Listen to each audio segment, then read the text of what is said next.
কোন সাহসে ভারত বাংলাদেশের পতাকা পোড়ানোর সাহস পায়? তারা নাকি আমাদের বন্ধু।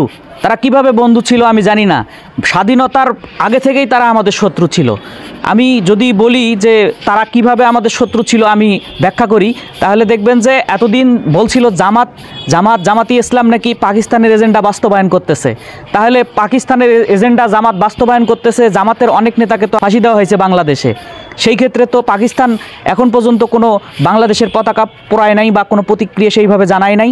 আজকে একজন নেতাকে ধরা মাত্রই তা আপনারা ভিসা বন্ধ করে দিচ্ছেন, হোটেলে সব কিছু বন্ধ করে দিচ্ছেন, আপনারা পতাকা পুড়ে ফেলতেছেন। তাহলে কে বন্ধু আর কে শত্রু এটা তো জাতির কাছে উন্মুক্ত হয়ে যাচ্ছে।